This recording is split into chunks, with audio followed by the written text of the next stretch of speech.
back to part 2 of Matt Smith on Sidetracked, the Team Ronin podcast. Yes.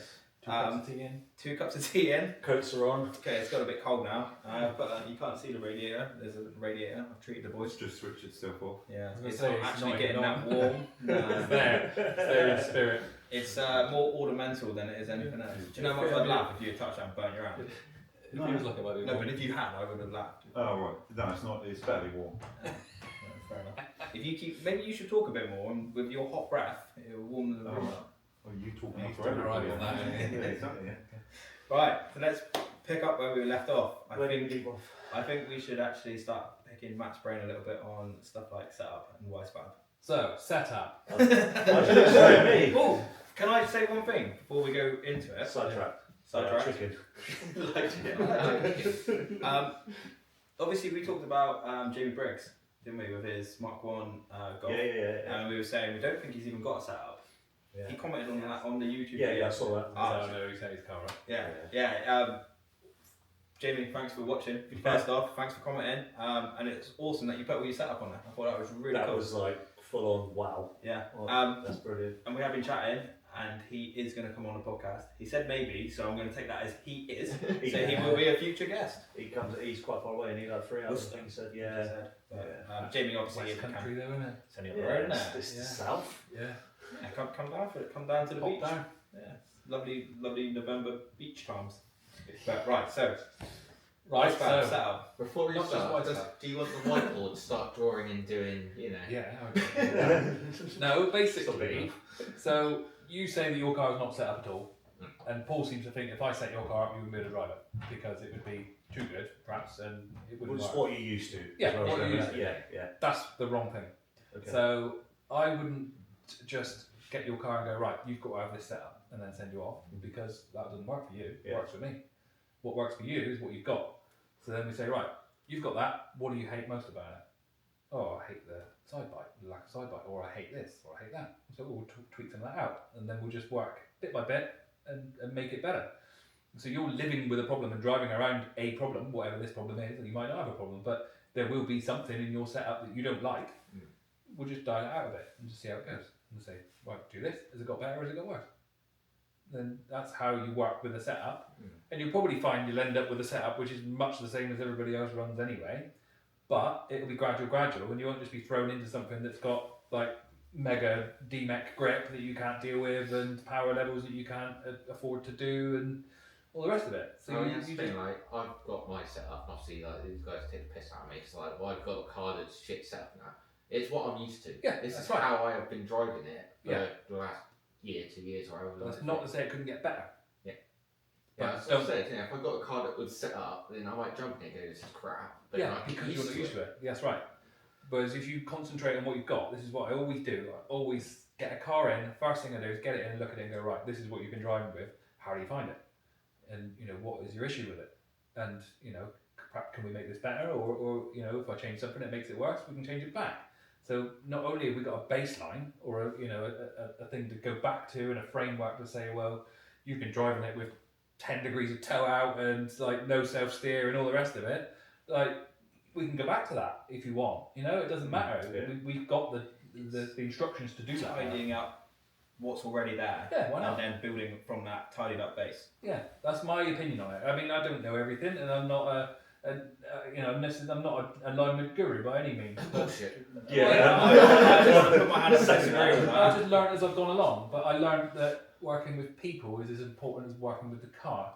And the fact that everybody in that grid, if you go through any pit of any drift event ever, there'll be wildly different setups going on. Yeah. You'll have some people that are running 5 degrees of tow in, and some people that are running parallel, and some people are running loads of dynamic squat, and some people that are running no dynamic squat. And it'll be as diverse as people's home interior. And you can't say to everybody you've got to have white walls in your house, and that's that. You know, because it doesn't apply to everyone. And it's the same as drifting with cars, and everyone's got a different driving style, and that style is reflected in their car. Yeah. And whether that's come from driving cars that aren't easy to drive or badly set up or whatever, that's what you want to drive with, and that's your style is grown from that.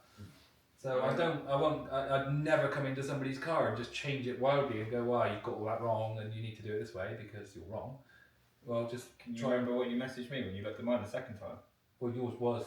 How the fuck have you driven? Yeah, I think that was more that. Everything was bent. Yeah, I know. Yeah. Not everything was bent. I don't mind having a bad setup, but when it's one setup on one side and one setup on the other side, we're like, well, we've got to find an average between the two here somewhere. It's at least got to do the same thing both ways you go, isn't it? You know? Yeah.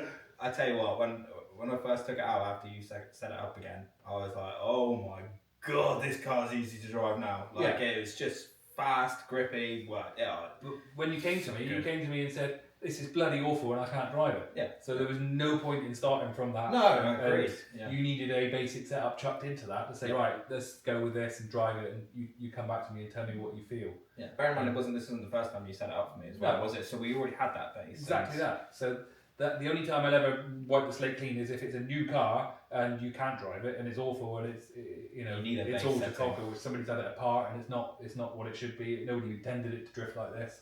Mhm. Then you can chuck a base setting, look a basic setup in it, and just say, right, we can change things from We can here. have more grip and take that bit out. We can have more self steer. Yeah. You know, everything really, wasn't it? Yeah. First thing you said to me is drive it.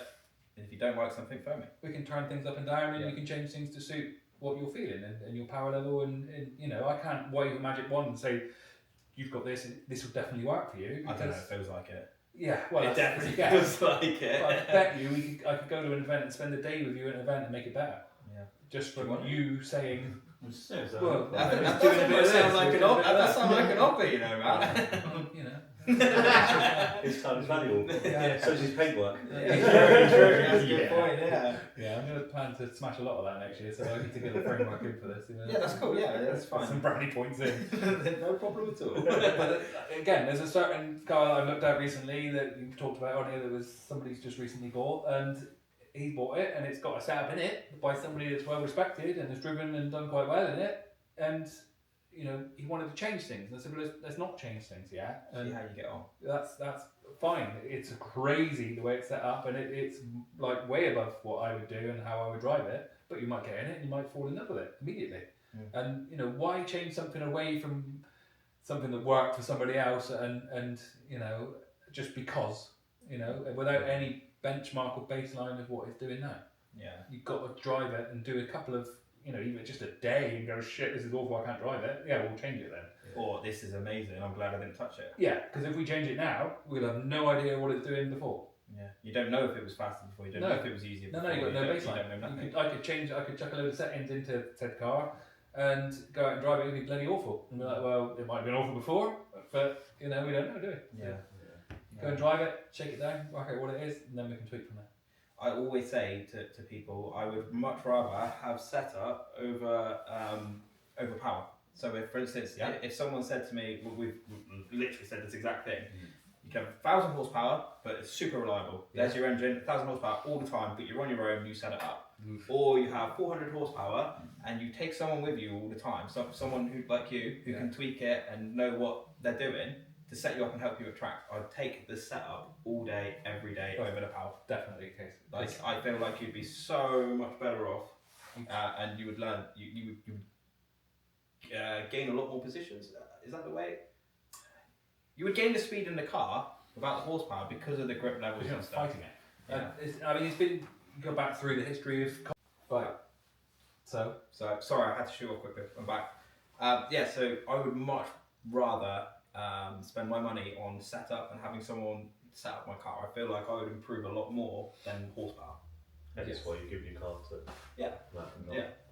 I would say if you look back through the history of drift comps, there's been many occasions where a better setup car without the headline horsepower has won the battle.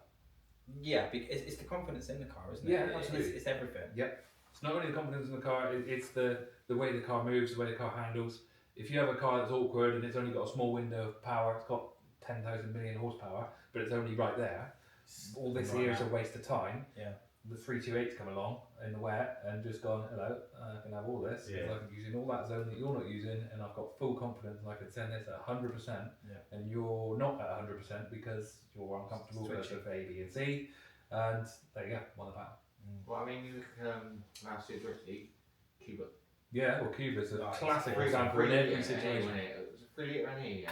Yeah. Yeah, and you rinsed it. Yeah. It was Yeah. doing absolutely unreal stuff with a basic 3 litre. It's all timing and planning the battle and just being in the right places at the right time. Yeah. It might not be the smokiest thing, it might not have been the most impressive angle, but he was there and he was where he needed to be and he was on the line in the lead.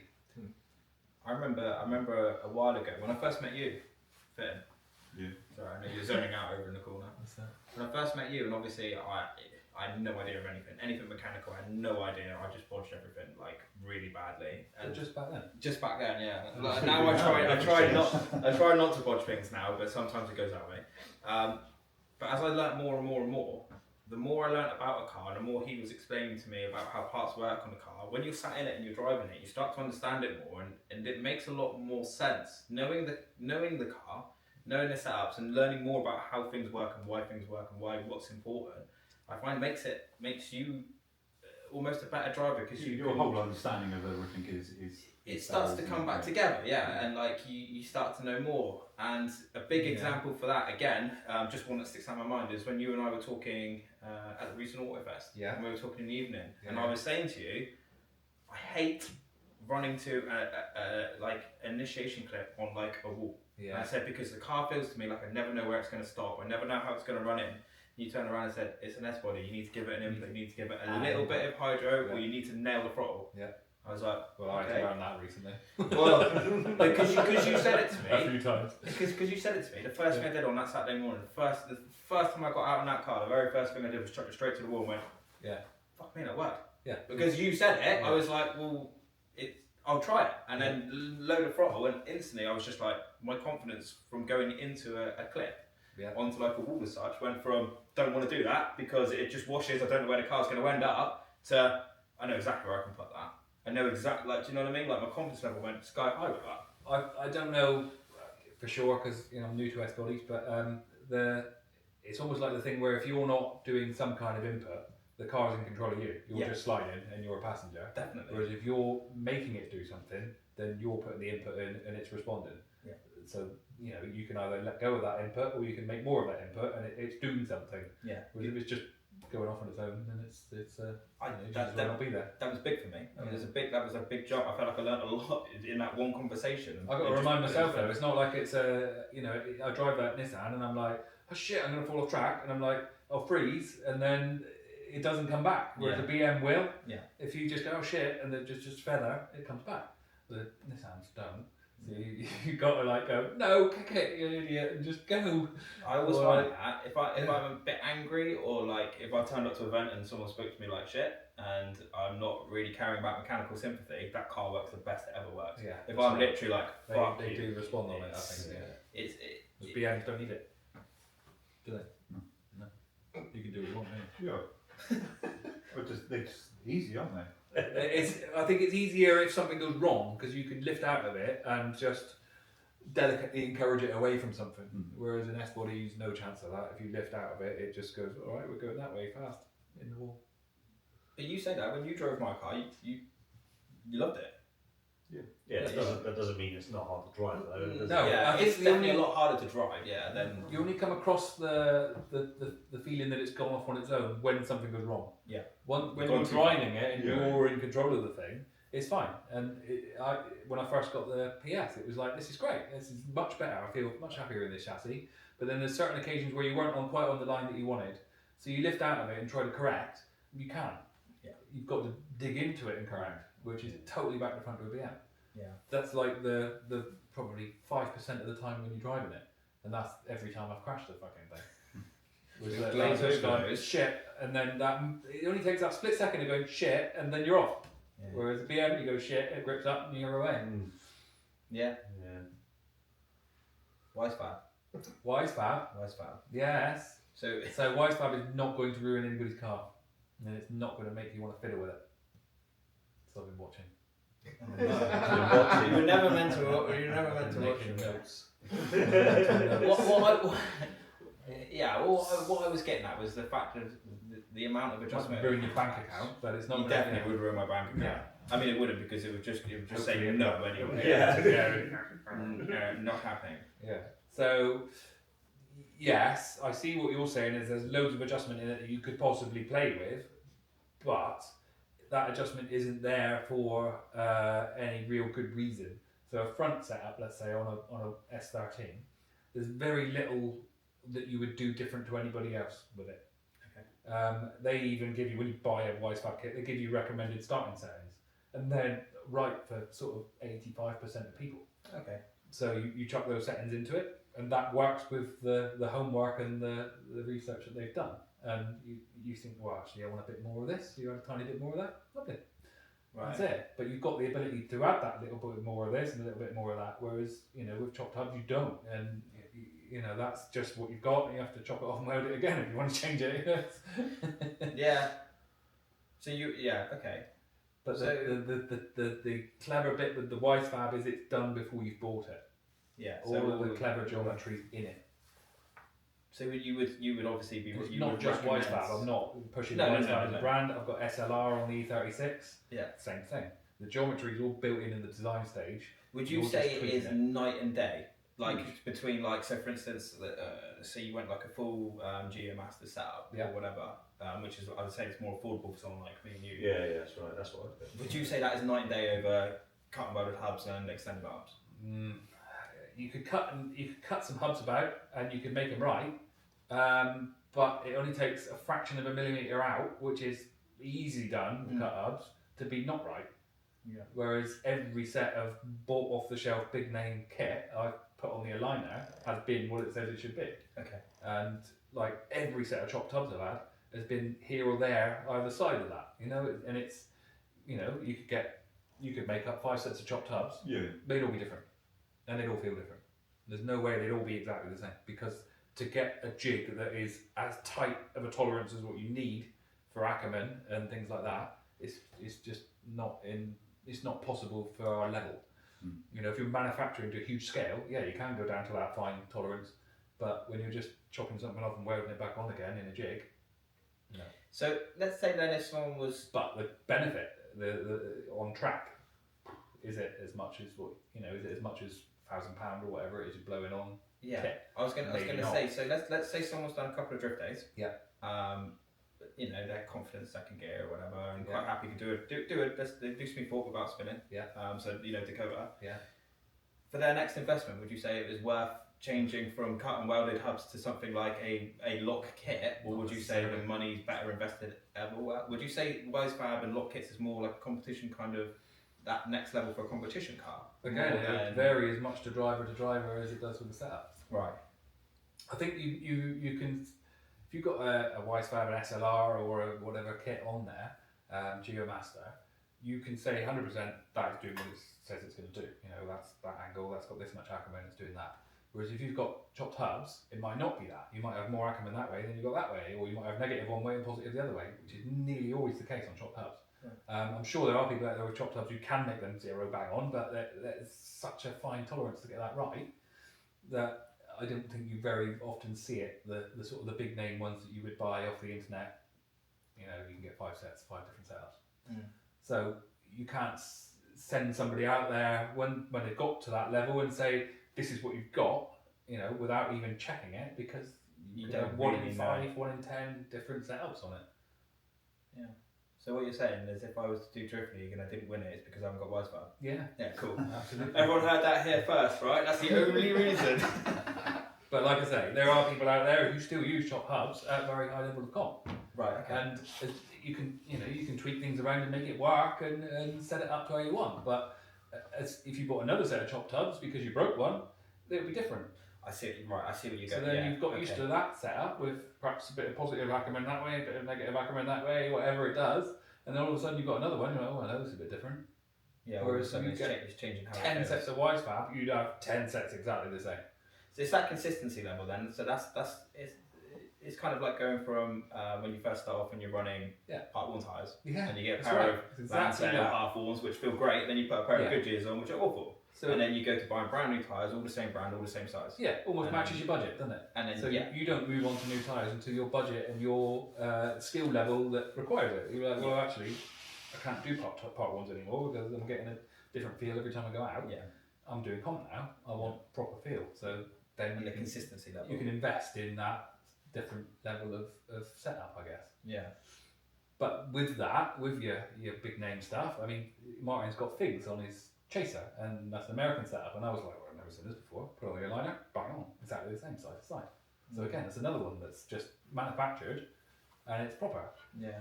So you know what you've got, but you also get with your Wisefabs, your SLRs, your Geomasters, you get the roll center correction. Which is that the drop hubs? Yeah, you don't get that with No. with chopped hubs, and that I think that's huge. Yeah. Because what drift car runs at standard ride height? None. Yeah. And That's That's the right. level of the arms, isn't it? yeah, that's right. So you've got a wishbone, you know, that was there doing its thing happily. You've now turned it into that, and when you put weight on that, it isn't encouraged to push the weight across the subframe like it's supposed to. It's encouraged to stick it into the strut.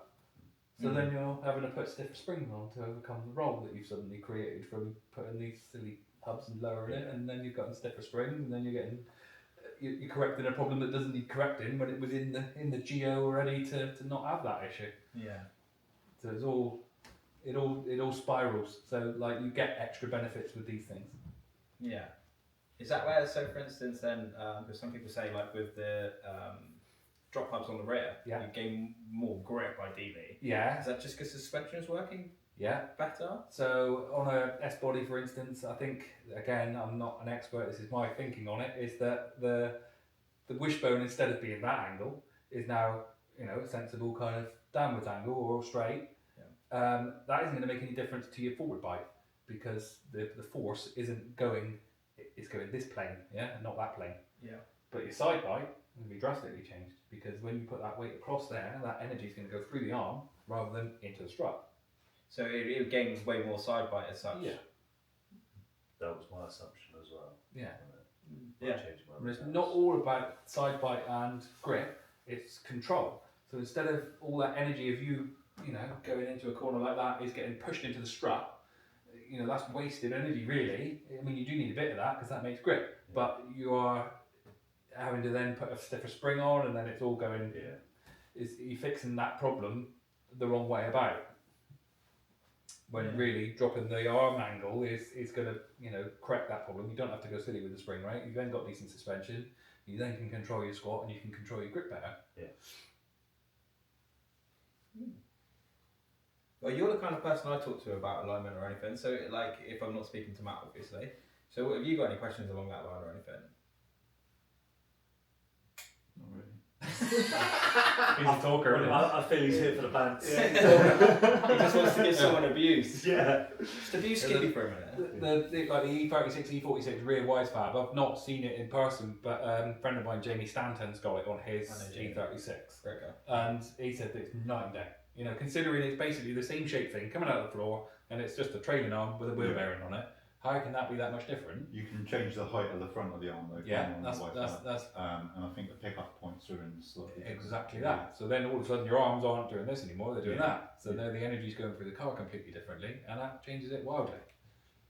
Because I've actually made up a rear subframe with the lower control arm on the actual subframes lower down.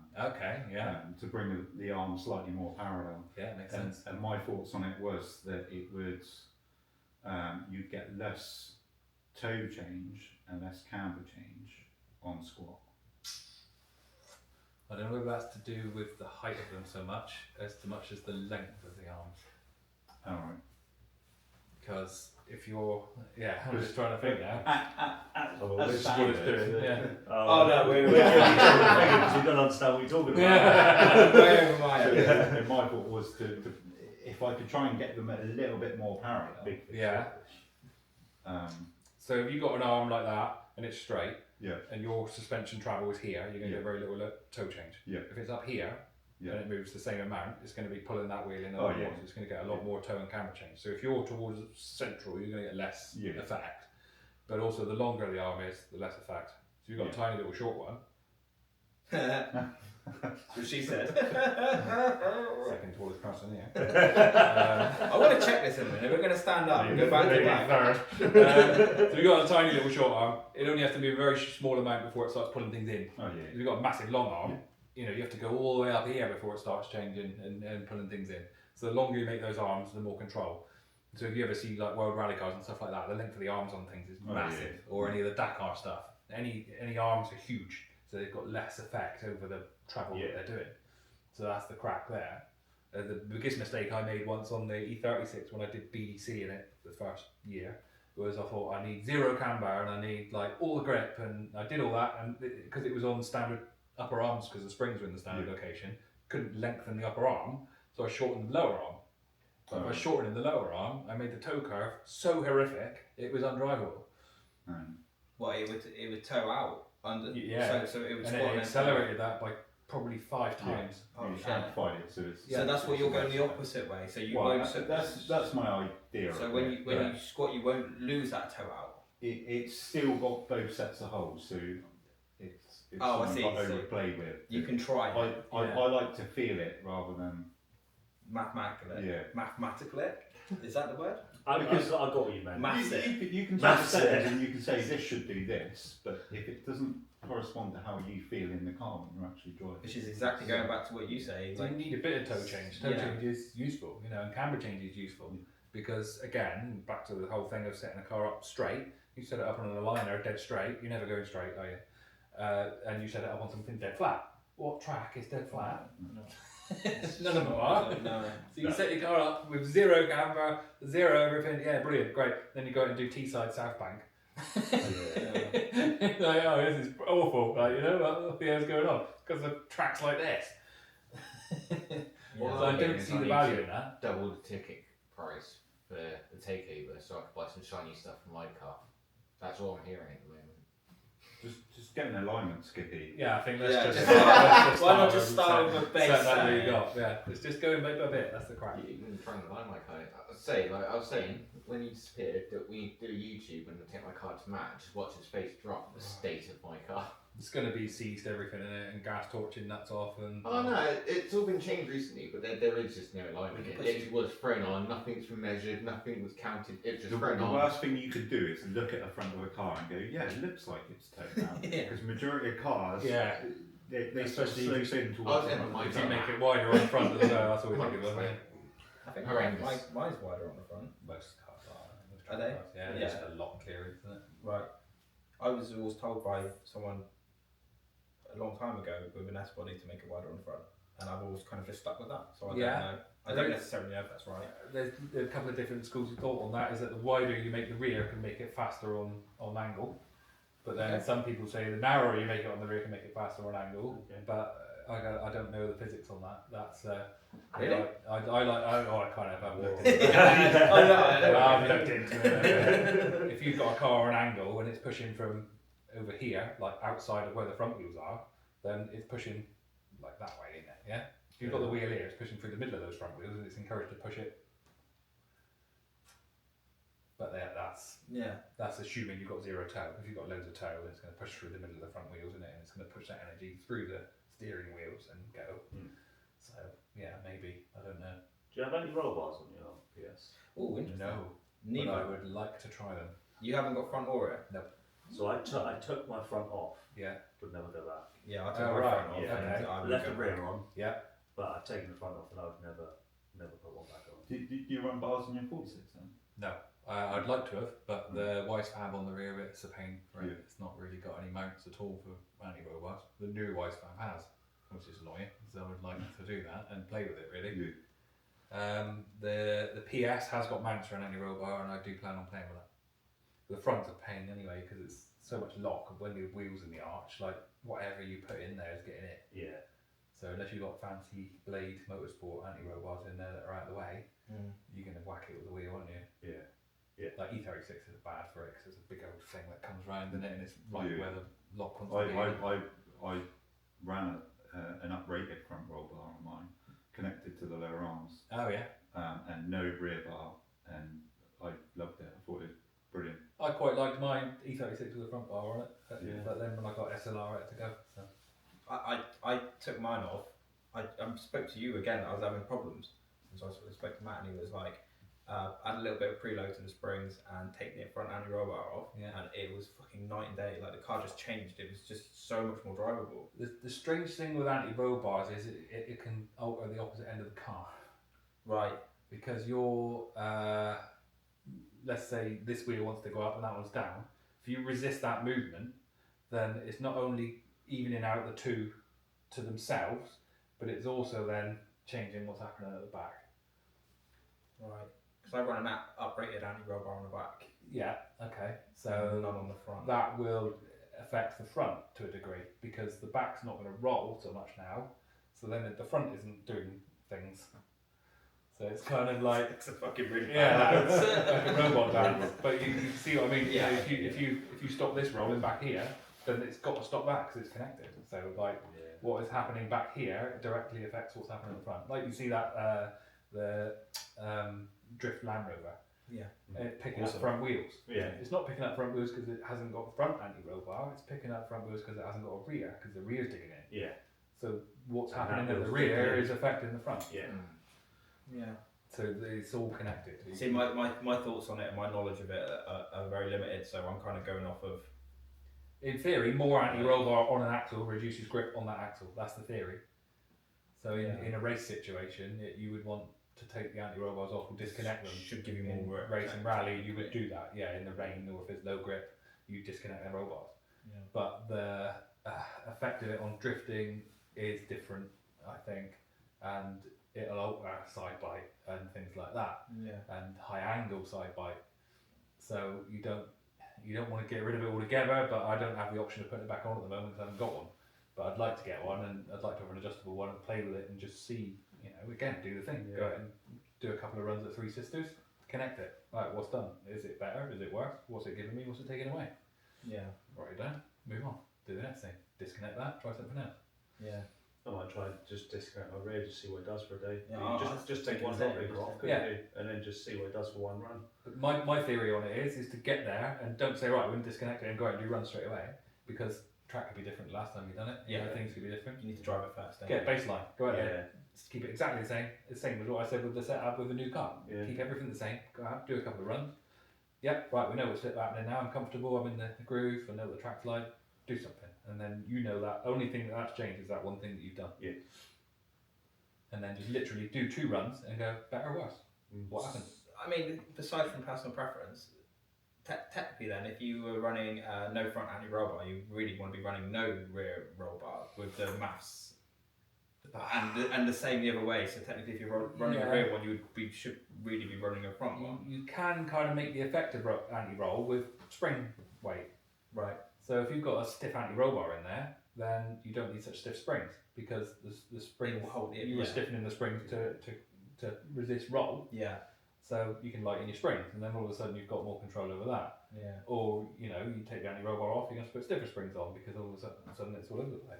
My E36 was a classic example of that. That it was originally had aluminium M52 in it, Yeah. 323, had a roll bar on it. Yeah. And then I put the S50 in it, and then I put the SLR and took the roll bar off. All of a sudden it's all roly-poly. Yeah. So then So you've now I've had to go stiffer springs. springs to take that away. Yeah, Yeah. but it's still got a rear anti-roll bar, that one, which might be half the reason why it's so fast. Yeah. But I don't know the science because I've not undone it. Always had it on there and it's just stayed, and it works and I'm happy with it. Yeah, just leave it. That's Yeah, basically what I yeah. took the front Which is off. the and mistake, was like- that's the mistake that most people fall into. You get into that comfort zone and don't play with anything Yeah. anymore. Yeah. That's how I kind of feel with my front humps. Yeah, exactly that. I'm so comfortable with them, and I Yeah. absolutely love the way they feel. I have no. But that doesn't mean there isn't better out there. Oh, 100%. But what if I change it and just do not like it? Yeah, don't change it so you're so far committed that you can't go back. Well, I can always put them back on, but you can't really make your money back off Wisefab if you buy No. If you go that far, Yeah. but I don't think you'll dislike that. it. Okay.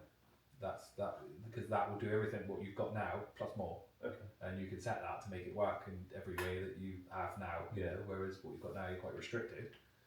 Yeah, 100%. Yeah. Um, But again, a solid foundation of finding out how to move forward is knowing exactly what you've got now. So find out exactly what Ackerman is doing and what it's doing on Yeah. lock and things like that, and then say, right, I've got Ackerman now. If I buy a Wisefab, it won't have Ackerman as standard. I'll need the Ackerman washers if I want to put it back to how it feels now. And then I suppose you could then take them out and try it Yeah. without and stuff. Yeah, because they come with different Ackerman washers. You can dial the Ackerman in, dial it out, and you can do all that stuff. But the benefits of having the drop knuckle are massive. You never look back at that. that's the biggest thing that appeals to me. Yeah, you're never going to turn around and say, "Oh, I wish I didn't put those drop knuckles Yeah. on," because There's no downside to that. You know, that's just more control over everything and it's better. I'd just be worried that it just wouldn't feel the same. But it might just feel loads better, mightn't it? Like, Oh, that's the 100%, thing, you yeah, don't but that know, scares me. yeah, It works. Yeah. And changing it scares me because Yeah, but then again, you could say that you're somebody else's. you'll be it'd be different though, wouldn't it? Uh, Yours, uh, you said. yeah. Yeah, you're like, Passengers. all round. Yeah. Sorry? Alfie's got GM. But then again, Alfie. And it makes the same noises. No, it doesn't. That's fucking horrible. It's We honestly nearly went a whole horrible. podcast about mugging Alfie off, but I I'm know, glad that yeah, Matt brought it up. Yeah. There's a video of me following him around around Autofest, and it's just like, yeah, it just doesn't change. The note doesn't change. Mine does not sound like that. So you were on track together with Alfie? Mm. Oh, I'm glad I didn't hear that. Imagine, just imagine. It was okay because I was there putting screaming noises, so it was alright. No one can hear you over But going back to Alfie, Alfie's always said to me, he's always been like, oh, you want to get some Geomaster 2s, get some Geomaster 2s, you'll love them, it'll make your car so much better, get them. And then he bought Geomaster 3s Okay. and hated them. Oh, And really? he was like, I absolutely hate them, I hate the way it drives, took them straight off and sold them and put Geomaster 2s back on. I don't know the difference. I have no idea. I can't imagine the difference would be that. He hated them, Yeah. he did hate them. He is coming back on at some point, so we'll ask him and... I have had new lock kits with new rose joints that are too tight, and that can make things feel bloody awful. As bad as what I was saying with my 36 with the top mounts when they're seized. Oh, I remember you with Total's top Yeah, mounts. yeah, Yeah, we've we've ruined seen it. that, You've yeah. talked about. I You've ruined it, didn't it? a customer come in with an S14 once, and he had Geomaster everything. He'd literally gone to Driftworks and said, "Yeah, Give me all of it, all the Geomaster." And he was like, "It's going to be an amazing drift car, and you could drive around the roundabout. This is road legal." So I drove it out, drove around the roundabout, and you could let go of the steering wheel, and you would carry on going around the roundabout. Do you know what? I bet you had Driftwork bottom arms. Yeah. I had exactly the same. Yeah. They're currently chucked in a corner somewhere, and I went back to standard bottom arms. So he Oh, had I this, and he was like like, that, "I yeah. can't fix it. It's been to other garages. They Yeah. can't work out what's going on with it." You couldn't get a screwdriver in there. No, that's and right. turn them. Yeah, exactly Yeah. that. So he's pulling his air out and he's like, "Let's have a look at it." And I got it in. And I was like, "This is ridiculous. I can literally put it on half lock. It doesn't even need to be on full lock, and I could just carry on going around in circles. We could get out of the thing, and it would carry on going by itself." Yeah. So we got it in. I took every rose joint out of it and replaced it with other ones that I had. Okay. I had spares for my kit, and they were loose. So we did that, put it back on, I wasn't in. I was like in a car park at work having a little play, and it was drifting, and it was self-steering, and he was like, he blew his mind. Yeah. And I was like, all of that has nothing to do with the lock kit. You're just unlucky with the rose joints. You say I'm lucky, but I've had a pair. I've still got them. Yeah. Yeah. There's a documentary that I think Drift Games might have done, and they did a tour of the Wisepack factory. And if you watch that, it's as long as one of these. If you watch that through, they go through to the rose joint department, and they have different categories of rose joint. That like a box of new ones come in, and they'll go, "That one's a suspension one. That one's a steering one. Okay. That one's a suspension one. That one's a steering one." And if they get a tight one, they've got a machine they put it on that works it until it loosens off, and then it becomes a steering one. I tried that. Because- I tried like spraying it and working. Oh, spraying it won't. No, because it's like nylon-y stuff in there. Yeah. Certain sprays will make it swell. Well, it's make already it 10 fucked, times and worse. It's already fucked anyway. So Yeah, sometimes there's no Yeah. recovering them. Yeah. But they, for a brand new one that's dry, they put it in this machine that works it until it frees up, basically, and then they've got one that's suitable for steering. But if you've got a track rod end, a lower arm, a top mount, or even if it's double wishbone like an R32 or whatever, then you've got all that drag on each of those ones. It can only be a small amount, and it'll add up to quite a bit. Yeah. And all of a sudden you've got a car that won't self-steer. So then you chuck 8, 9, 10 degrees of caster at it to try and make it self-steer, and then it becomes awful in another way. And then You're when basically it's trying to back- fix a problem which is yeah, you're it's a fighting, mechanical you're problem. fighting a mechanical drag that shouldn't be there in the first place. Yeah. Same as you are with adding springs to overcome An anti-rubber. an alignment issue, or you start with the root of the problem, not Yeah. plaster Start over with the it. basics as such and then go If you from there. can, yeah. It's like having a car that's not running and then chucking a link ECU at it. Yeah. It's going to work. Yeah. It's, So I was just saying a bit about my top mounts on my 36 when I first got that. I've had this Bash 36 since God knows when, 2012, and it came with these eBay coilovers on it, and it didn't self-steer. It was awful. When I worked out, the top mounts were totally seized, the pillow ball top mounts, and I tried to free them off, like you say, with a bit of spray. I wasn't spending money on this thing. I didn't have money to spend on drift stuff back then, and it, obviously Volkswagen specialist. I was like, oh, it's a Polo top mount bearing there. I sort of dropped the coilover down, slip that in, put it back up again. Oh, that's the best self-steering I've ever had in any car ever. A ball bearing top mount. And hardly anything comes with it. I mean, I know BCs and things like that come with a ball bearing top mount, and you know they don't rely on the pillow ball to do the steering, and that's just for the angle change, which is fine. But the actual steering side of things needs to be as drag free as possible. Yeah. Another thing I never really thought about. Yeah. Probably why my steering's feels a bit But it's stiff easily sometimes. overlooked. We've had it with Martin's car. Martin's, he's like, oh, all new rose joints. It can't be that. And they're like, right, we'll get them out and have a look at them. And like, there you go. Might be new, but it's too tight for this job. It might be alright for a machine or whatever it's for, or even for a suspension arm. It wouldn't matter because it's got the leverage to cope with it. But your steering input needs very delicate. Yeah, it needs to be very free flowing, I suppose, doesn't it? Yeah. In some respects, you're better off with ones that have got a little bit of play in them, that are a little free moving, So. Yeah, at least you then get it. It would be nice and smooth. Yeah. I wonder if my top mounts are fucked.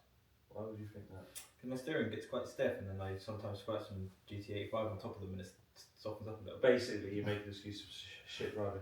Yeah, if you want. Yeah. Oh. Whatever. Probably You full of just paint. said your car feels From the paint. fantastic. It's probably full of paint, isn't Probably. it? Overspray that gets in them. What do you mean? And that lives in the body shop, doesn't it? It does now, yeah. Awesome. Right. So we've talked setup. Have we talked enough setup? Have I talked you all into Weissfab and SLR and whatever? I heard Give me that the- you're going to buy it Am for I? me, and if I don't like it, Yeah. then I don't have to pay for it. And if I like it, I can pay it back £20 a week. Okay. Can you pay him £20 a week for me? Fitting up on I reckon chop dubs are fine. That's what I reckon. Until you get to a level where you feel that an investment in something more predictable is worthwhile. I think I'd like to go drop hubs at some point, drop but hubs I is also good. feel like I've got a lot of things on the car which niggle me, which probably would benefit my money more. Yeah. If that makes sense. Like my car's not at that point where it's a really, really good car, and now it's like, oh, how can I improve it? There's still bits that Yeah, I would love to put money into. First. Yeah. That is all boils back down to the budget thing again, doesn't it? Yeah. Whereas it's easy to go, I've been drifting a year, I'm going to spend £1,000 on Weissfab, but now I can't afford to go to the next event.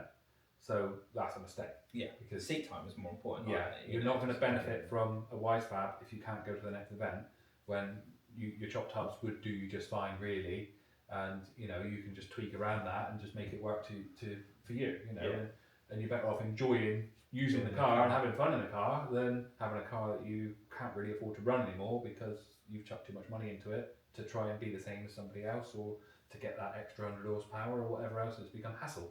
Yeah. You're better off having a 330 touring with chopped hubs on it and having a lot of fun. It's a saloon actually.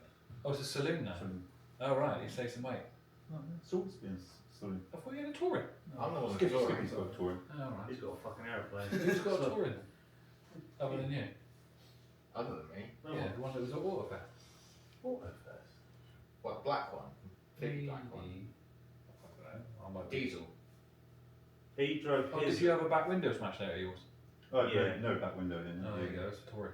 It looks like a 90s tracksuit on there, yeah. Right. Yeah. It's just. But either way, yeah. like I say, you go to the Winter Battle Series up with Scotland with Neil, and everybody is having so much fun. I think you'd be great. And power doesn't matter. Yeah.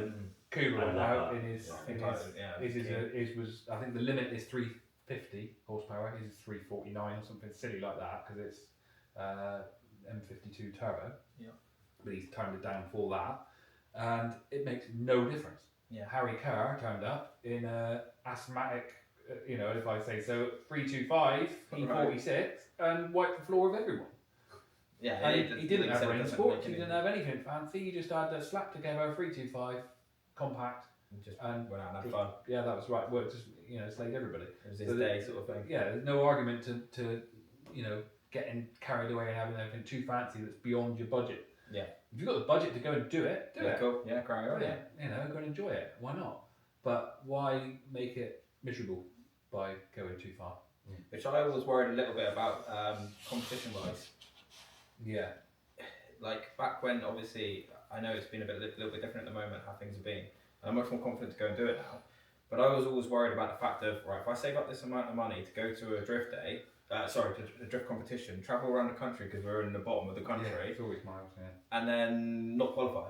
I've just It'll happen. done a lot for not a lot, you know, Yeah. and I'm my own worst enemy with it because I will get in my own head and stress myself out to a certain degree.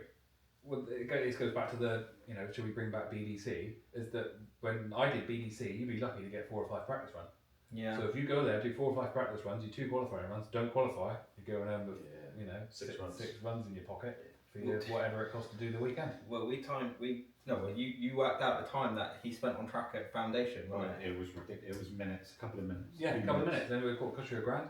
I think it was about 12 minutes in total with the battles, with the qualifying and with the practice. And Time. actual track time on track was 12 minutes. Yeah, around your it. day off, your entry fee, your tyres, your fuel, Yeah. everything to go and do that Yeah. is terrible. But like you said, I did qualify. priceless. Yeah, I'm not saying you didn't qualify. Yeah. Yeah, you did qualify and battle. That's what I But mean. you could quite easily not for the same price. 100%, yeah.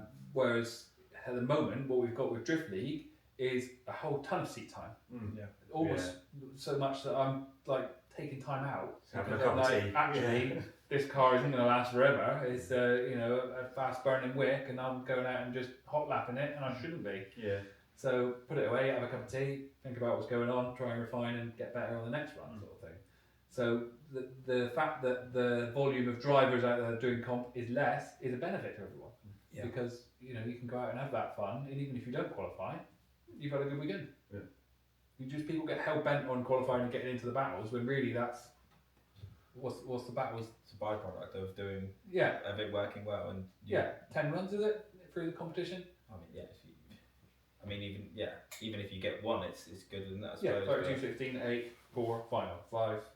Yeah, Yeah, so five it's five pairs a run. battles, isn't it? Really, if you were to get to the final, Yeah. So you're sacrificing 10 runs by not getting into the top 32, but you've had all that practice and you've had qualifying and you've been out there potentially practicing with people that are better than you, And which learning, is no downside at all. It's absolutely brilliant because you're like, shit, I'm going to have to pull my socks up because this guy's brilliant. Or you initiate and go, I haven't got to worry about what he's doing because he's getting around that corner. I'm not in my head thinking, is he going to spin? Is he going to do something stupid? Because, that's somebody who's capable of getting around there. Definitely. Yeah, I really want to do a bit. Do some drift league next year. Yeah. I'd love to. It's I think alright. it's time. Yeah. Especially as they're going to lower the price 100%. Yeah. Yeah, the entry fee's lower. Like I say, that's one thing. It's a different format. There's other things going on as well. Yeah. It's going to be awesome. I think it's going to be a really good year next year for drifting. Yeah, definitely. I've got a lot of time for Gordon as well, so anything I can do to try and support the Gordon, I'll always try 100%. to do. He's well. It's got all the big framework and guy. all the tools and equipment to put on the best drift championship in the country. Definitely. It just needs support and hype. Yeah, he needs a really good hype man. Yep. I think that would be really good. We were trying to talk Titch into it, weren't we? I think Titch would be quite good at it. Definitely, but it's easy to overhype something, isn't it? If somebody starts selling you the dream and you turn up and it's not the dream that you expected, And you don't want to be that Yeah. person if it's not you putting it on as well, I suppose, Yeah. don't you? you need to be excited enough to go there and carry that excitement through the weekend. Not go there being, I was thinking it was going to be this, that, and the other. And Yeah. You told me the podcast room is going to be warm and it's freezing. yeah, Yeah. it looks warm on the TV. I just kind of thought. I turned the it's warmness up on the colour, Yeah, right. Yeah. He's only had 2 cups of tea. Yeah, I know. Rude. I know. Find another one. We're only on part 2 at the moment. You haven't even offered me one. Why would I make you one? Because you never made me one. I don't have any respect for you. That's true. So true.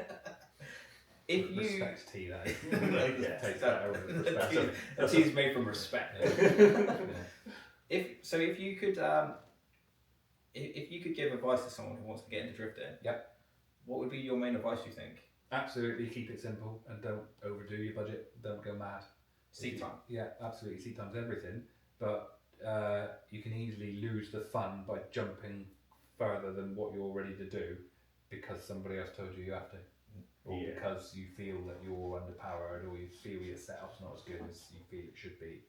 Like, there's things you can do without ruining yourself in the process. It's I mean, Basically, keep it fun. I was a stubborn one, and I went years and years and years with the same setup, even though I probably, I was ready to take a jump to something more powerful, and just stuck with it because I was absolutely adamant that I've not completed this setup yet. It was the setup's not holding me back. I'm holding me back. Right. And the E36 went years and years battling things that were 600, 700 horsepower, and it was 290. Yeah.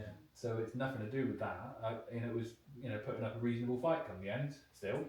And same with the E46. That was much more power. It was only 370 and no torque at all.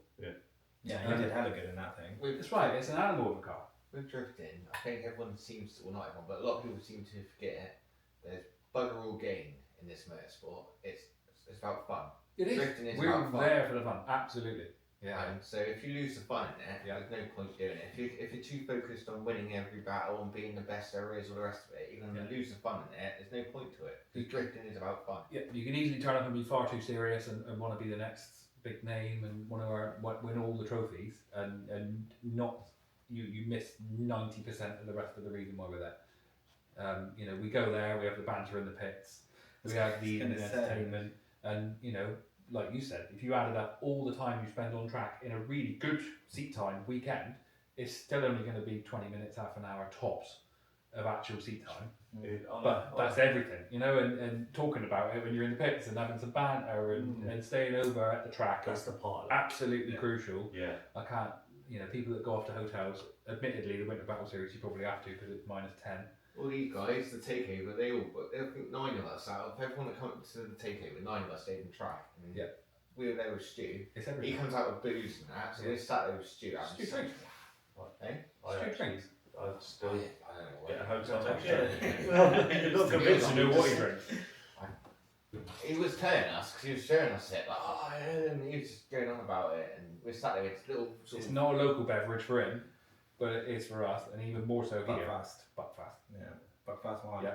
So if you want to impress Stu, just walk down the road. I mean, you don't even need to get in the Literally car. 2 You seconds, can literally walk around the corner and buy some properly local Buckfast. I'm going to do that next time. And take it up with you. Yeah, you'll love that. Yeah. That's it. You'll find out you skip up drinking then. Yeah, no, I've had too much of it. I'll stay away from it. And these got all buggered off to their hotels, and then they got woken up by a certain 2 people. Hey, you've got to call them ourselves on Yeah, the you podcast. fucking pair of pricks. Because they set the fire alarm for like 5 in the morning or something. Tom and Sam decided that they were going to set. No, they were just ourselves. They're pricks. they're a pair of pricks. Ever since he's found out who it is, he's called them a pair of pricks on the podcast every single one. Brilliant. So it's So got yeah, to keep up they get appearances. woken up at 5 in the morning, we're there at the track, and drinking on Well, Laurie, it wasn't Laurie, was it? Itching to get to the track. He went for it. It's like, I'll get everybody out of bed. Let's go. You got the helmet on already. Go outside to the car park, everyone in their boxes. What's going on? Laurie said, let's go, let's go, let's go. He's got the helmet on, he's Yeah. gloves on, like, ready to go. I think we were going home at this point anyway. Right. We weren't going home that early. No. No, not really. But it was the home. It was the No. home. It I'd was like the a home. 12-hour drive back. Yeah. It set you up for right, Grump, didn't it? Well, yeah, I didn't do that kind of wake up, like, no. You already grumpy most of the time. It was just having that little bit on top. But yeah, I'm trying to convince people to like start camping up at the takeover. It's Get that huge. social side Yeah. of it back. Get It's so like much fun. fire pit on the You go, like, barbecue, yeah. whatever, it's just, No, because right. The we're thing all with- into the same thing and we're all going to sit around and chat it all night. I aren't we? think the takeover is a practice. But day, it's nothing serious. you were there on your own. So Sita doesn't come with me drifting very often because it's not something that she's massively into, so I don't take her with it. Like that, I think that's fair enough. But if she came up to Scotland and she came drifting, we'd have to sleep in my van, which isn't kitted out. It is a bare van that I sleep on a fishing Oh, it's a chair, higher van. freezing cold. Yeah, but it was you Not on your comfortable, own. was it? If I was on my own, possibly. But I'm not going to ask Sita to come in a van for 12 hours to drive up to Scotland to sleep in the back of a cold van with me when I could pay 60 quid to go. It's different. If I went to Drift League, let's say you and I went to Drift League, 100% I'd sleep in my van. Yeah. 100%. Yeah, I wouldn't even so consider going to a hotel. Not even consider it. To be fair, you don't even need to sleep in your van. You could quite easily hotel it, but spend the evening at the Yeah. track. Yeah, you know, yeah, just- yeah. So what time's the gate shutting? 10 o'clock. Cool. Well, I I mean, spent if there was all someone that interested quarter besides from Skippy at the track, I probably would have stayed for a bit. But the people I wanted to actually speak to had left anyway. So Yeah, we were all at hotels. yeah, we were all in Pizza Hut. Pizza Hut and what do you have? Some chicken Ice flavors. cream, yeah, it it's good. Yeah, lovely. we got a takeaway. She got on her phone some chicken flakes or something, and then got like all these boxes of takeaway, and we were in the office. Beer, like drinking the beer, with all this chicken and spicy chicken and stuff, just munching away in the office. Like, I'm putting the eating on. Alright. Need to ask Mark Brown about spicy chicken. I'm really hoping Mark's going to come on the podcast. It's the first time you haven't mentioned him on the podcast as well. I was getting there. You was the other. I can't mention Matt, can I? Because he's here. So, you Yeah, know. you can. Mark Brown's the new star of the show. Is he? Yeah, well, yeah, with his spicy chicken and his danger dip. You're going to have to elaborate now. well, I take a barbecue to the events. Yeah. And Winter Battle Series last year, he brought like some spicy chicken, and me and Martin are the least likely to have anything to do with spicy chicken or anything spicy or anything even remotely less than a burger. And he's like, "Oh yeah, some chicken, boys. This is great. Yeah." And he's got it there, and he's had a few drinks, and so he's put it on the barbecue, and we're like, "Right, we're doing our burgers first, so I want nothing to do with that."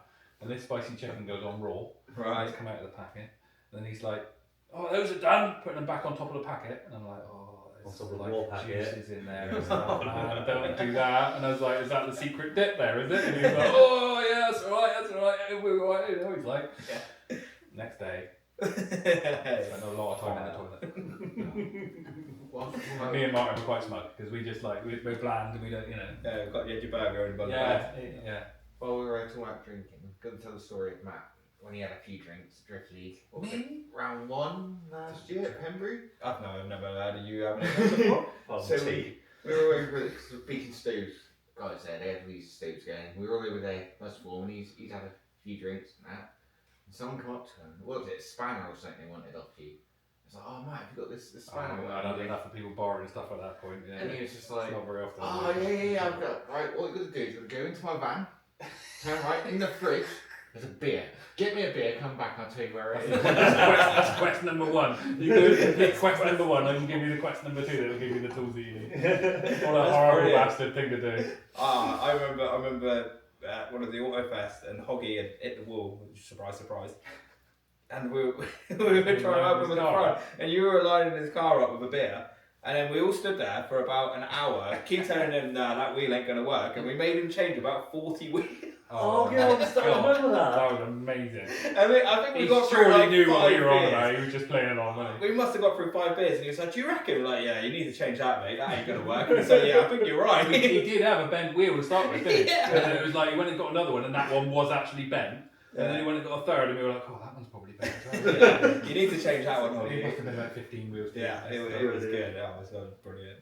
I'm sure I walked away from you guys doing it, came back 10 minutes later, you were still there. It was quite No, fun. that one. I think we were actually getting spaces to put like S-body wheels on it as well at some point. It's like, yeah, that ain't gonna work. mate, Went that ain't so gonna far work. beyond normal. And then you aligned it by eye, and then he went out the next day and he's like, "It's never driven so well." No, what did we do? We used somebody's trailer ramp, didn't we?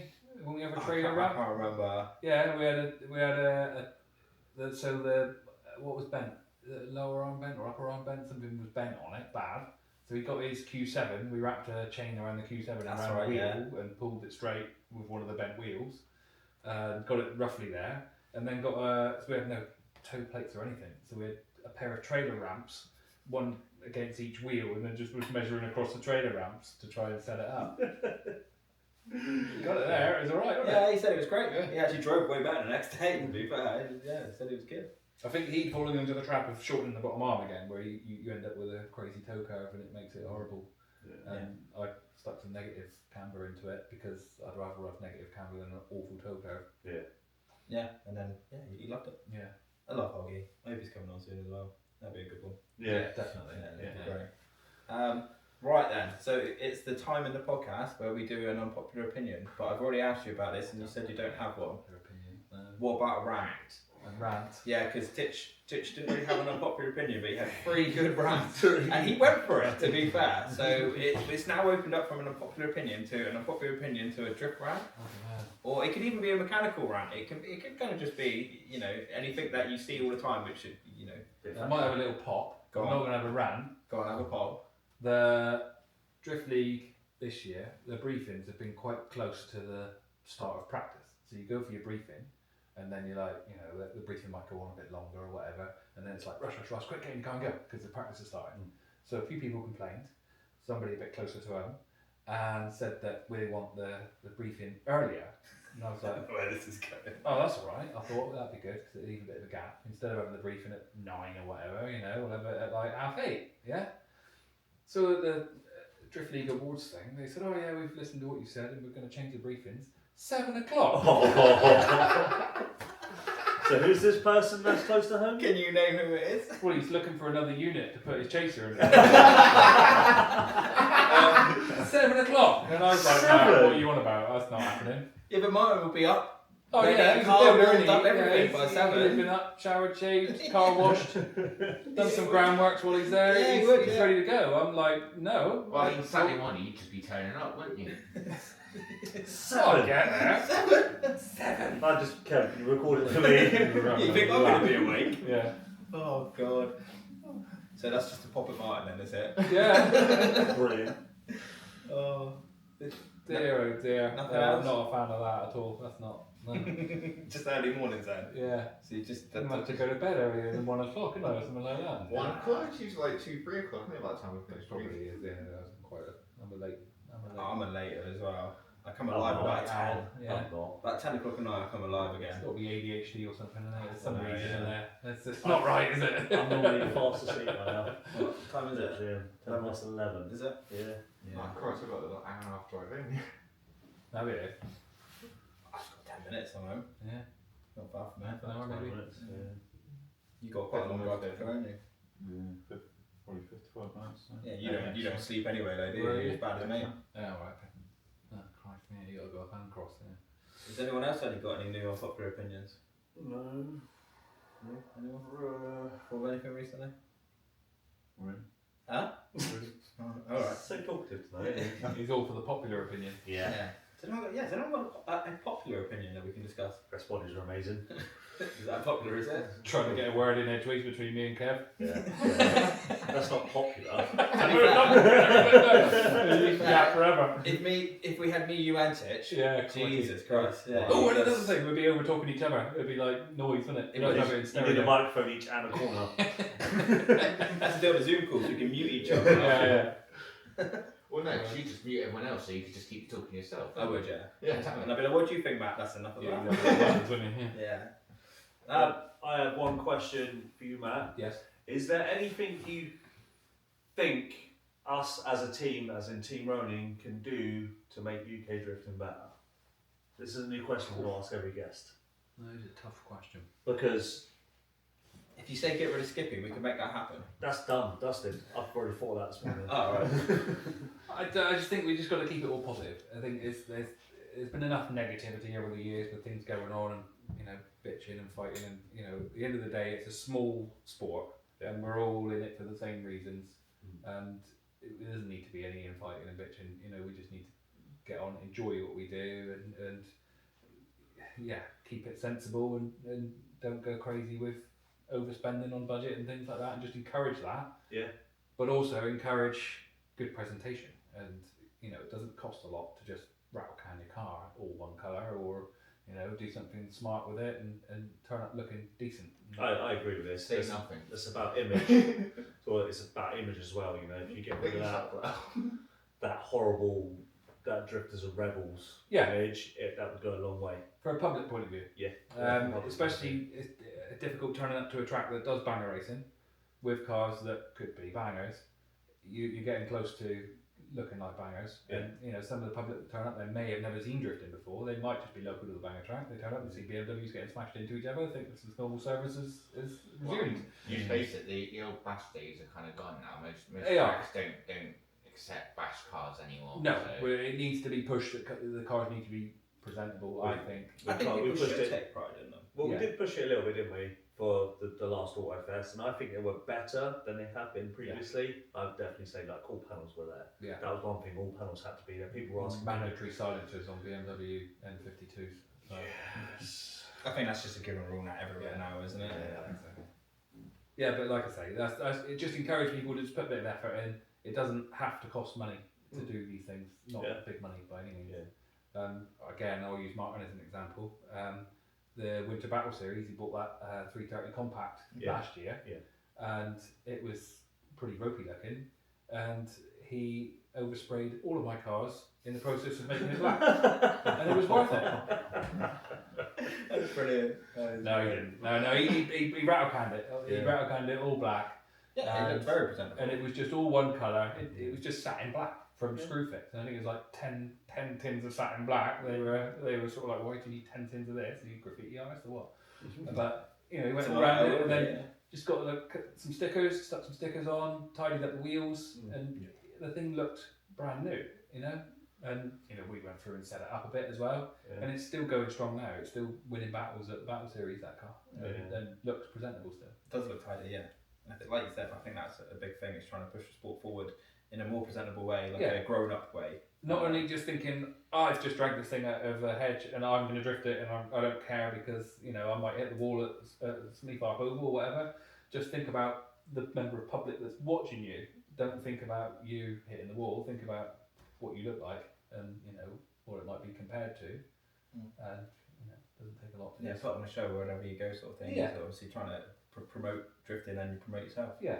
But like I say, just try and encourage that really, and that'll just push things forward. And yeah, I love the fact that you said about the positivity thing, because I feel like the whole reason that I wanted to do this was to have people on and have a laugh, and find out people's opinion on stuff. But it's to try and get that group together. And I am going to mention Mark Brown, which I always do, because I remember obviously it wasn't the beginning of the year, but this year you put up a post about UK drifting and getting together with the UK scene, and so is Mark. And I feel like definitely. that, I just love the fact that it's never negative. It's never been a negative thing. No. It's been positive, and that's made me go, I've been talking about doing this. I mean, we were talking about doing this a couple of years ago, so I've been talking about doing this. Need to just do it and just try and get that positive and get back together. I know we're a hell of a lot on a lower level to you guys, but we just want to get that positivity together. But the thing is, we're showing a higher level and the lower levels. We all banter together. We're all drifters. It's not, you're pro, you're demo, you're an amateur, or whatever. We're drifters. It's irrelevant. That's it, we're drifters. We're all here because we love cars. We're all here because we love showing off. That is literally what we we're are. stupid for lots of money. We are idiots that like cars who like showing off. Yeah, pretty much. And we're all in the same boat. We're all doing the same thing. We walk different budgets. We all come from different walks of life. But at the end of the day, we're all going to be at the same track doing the same thing, and ideally all smiling and having fun. Yeah. At most events, politics stays at the gate. Yeah, It doesn't matter where you're from, who you are, whatever. We're all there for the same reason. Politics stays at the gate, and that's it. It's just brilliant. Yeah, that's the way forward, I think. Going on the demos versus comps thing, that's another kind of worms if you want to get involved with that. Should we do a part 3? Demo versus comps. Yeah, because that's a huge situation.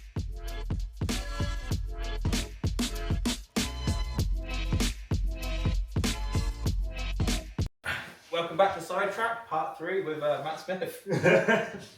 So, Part 3 of 10. part 3 of 10. No. Maybe. Coming back tomorrow? Yeah, might have to. I'll stay over. Yeah. It's good to stay on the casting Yeah, couch. it's too cold, isn't it? Yeah, it is a bit cold in fairness. So, demo driving versus competition driving. Yes, important topic because it's all too easy to get wrapped up in demos. Yes. Because they're free, cheap, and it's just as much showing off and enjoying a car as it is at a comp. I feel like you get more exposure. Yep, very much so, Demo. without I doubt. feel like a mini celebrity sometimes. Absolutely, Yeah. especially if you're doing passenger rides and things like that. Oh, It's yeah. fantastic. People have never been in the car, never been around it. It's amazing. Yeah. Nothing quite like that. But for me personally, I like the structure of competition.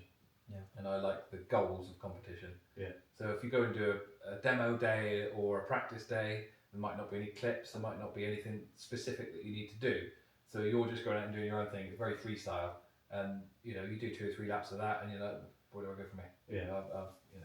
I'm doing You're not the same aiming thing. for anything besides from showing off. No, that's right. Whereas if you get 3 judges that tell you, no, you need to put your car in this place, this place, this place, this place, and it's going to be awkward, you spend your day trying to create that and make that happen in a cool way and do something with it. Yeah. And that's a goal to me. I like to have a goal to push towards. So I feel that element of demos is missing for me. Yeah. But at the same token, I do enjoy a good demo, and I do enjoy a good Castle Coombe where you're doing 100 and whatever up over Avon Rise and sending it in backwards, and there's loads of people watching you, and it's amazing. But I just as much like comps. If it was a choice between the two, I would probably pick the comp if it was the same weekend, because it's not going anywhere. You're not going to become the next big star, but it feels like there's more of a process to it, and there's more of a structure, and Definitely. it's Aiming more towards challenging. something. Yeah, it might be more challenging. I think is more of what it is. Yeah.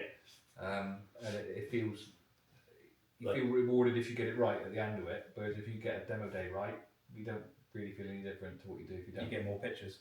Yeah, you Send might it get to some you on pictures. Instagram. You know, Toby Allen will send you some videos from his drone, and there's loads of smoke and stuff, and hopefully you keep all your wheels on. And Oh, come on. yeah. Happened once. So yeah, Once. but like I say, there's pros and cons to both. But when there's so much of each, it becomes a problem because there's only so many drivers in the pool, and they can't do it all. Mm. Yeah. And it costs the same in tyres, and it costs the same in fuel, and it costs the same in travel and time off work. Yeah. So it is a problem. I mean, this is why, for me personally, and I know obviously you and I both spoke about wanting to do competition stuff next year. Yeah. And it's because of that. It's I love the demo side of it. Well, more the passenger rides. Yeah. Because Definitely. you're taking people out who, like you said, have never they've watched it. Yeah. Maybe it's their first time seeing it, and they're like, "This is amazing!" And they buzz, and it's that buzz that you kind of sometimes forget. Well, probably 18, 24 months ago, Alex Williams was a passenger. There you go. Yeah. And look where he is in now. Martin's Chaser. And then all of a sudden, I want to get into this. Yeah. And look where he is. Now Yeah. he bought an XD Met car. Yeah. So, that's what happens. People get exposed to it. Blimey, this is good fun. Yeah. Ask questions. It happens all the time. Drivers are approachable and they'll tell you all about it until you're bored of hearing about it. Especially if it's you or me. Yeah, maybe a bit longer than maybe go beyond when you're bored of hearing about it. But then like I say, if it's something that's of interest, that'll be the next drivers. Yeah. So that is important. Yeah. But like I say, there's only so many drivers in the pool, and I don't think that competition can survive if so many drivers are going off doing demos when there's competitions that are not really doing very well. Yeah. And perhaps not breaking even. Which is again why we want to go and help and support Gordon, and I like the idea of that having something more to aim for. It'd be nice to be able to do both and not have Oh, to of worry. course. But or enough drivers in the pot that everybody could do everything, and there'd be a good show put on somewhere at the same time there's a competition going on. But I don't think that's going to happen. I don't think there's enough drivers to cover all Doesn't that. seem to be anymore. That was my thing about the feeder series and stuff like that. I don't think there's enough cars, not necessarily drivers, but cars that are at a competition level. I don't mean power. I mean the just roll cage, comp spec. Yeah. comp spec, yeah. Yeah. To feed into a series. This is like the master stroke of Neil's thinking with the battle series is that he's now implemented that everybody's got to have a fireproof race suit. Yeah. So that's one thing. That's something they've all got to invest in. Mm-hmm. But that's another step Yeah. towards a big comp. Yeah. So the next thing, perhaps a roll cage. Yeah. And that would be useful and it's safety and it's a good thing to have. So maybe do that as a step. Yeah. Rather than having to go right, I'm going to go and do competitions now. I need all of this weekend, or within the next 6 months or whatever it is. Yeah. It's a big ask. Huge outlay. Yeah. Whereas if you can just pick one thing at a time and Get them to build up to it. yeah, Yeah. it's bite-sized kind of steps. It's a much better situation for that, really. Exactly what Mark was saying, wasn't it? Before Mark Brown, when he was saying about Who's Mark Brown? Have we mentioned Mark Brown? I don't think we have, we mentioned him in part 2. I don't know if we mentioned him. In I know he had part some one. chicken at some point. He did that. Yeah. He He doesn't like spicy an early chicken. morning either. I don't think he's going to make these 7 o'clock briefings. So. You two can. Yeah. You just have to get the notes later on. There's been many occasions where I've been banging on his door trying to get him out of bed. Oh, that's bad if it's you doing it. That's what I mean. Exactly. But he was saying about how he started off at the lower levels, and then as he progressed, his driving progressed, his car progressed, and it's gone up and up and up. And he always had that goal to You get don't to. feel it so much, do you? Because it's happened slowly. It's just to be honest, it's happened to you, isn't it? Yeah, absolutely. Yeah. You've come up, and as you've come up, your cars have come up. Yeah. And I've intentionally slowed that process because I've seen people jump too fast, too quick, and not benefit from it necessarily. Yeah. And I wanted to make sure that I'd completed each step. And it was definitely the car holding me back before I moved on. I'd say I got 85% of the way there with the E46. I could have gone further with it. I think I could have done more with it, but it's got to that point where it's mostly the car now, and a little bit me. So so you're thinking about that's why you went up to that next level, because it's kind of like putting your efforts into something new instead of getting instead of 100% achievement. As if it was an Xbox game. Yeah. 100% unlocked achievement on that one car. Yeah. And then starting all over afresh. Yeah. You're kind of like, okay, so I know the level. Yeah, that's right. Let's move up. Let's keep going. Let's keep the momentum going. Yeah. So I definitely do want to try competition. more seriously. The other thing that's been talked about with Drift League is the fact that Class 1 isn't something you can just walk into. It will be... So at the moment, so let's say for instance it's 2024. Yeah. Was that an option? So yes, if to a it's- degree. It was more of a, if Gordon, whoever felt that you would have been suitable for Class 1, that's fine. But it's being talked about that perhaps that's not fine, that you have to prove yourself to go that far, and it makes Class 1 more of a premium place to be. Back like when you used to have to get a BDC license, you had to prove yourself before you could even go to BDC. That's right. So really, you need to, the ideal situation, Sweet's had it right, really, and that is that you would go through Drift Cup, your 2 levels of Drift Cup, and then you'd go into BDC Pro 2 and then to Pro 1, and that's the stepping stones to get where you need to go.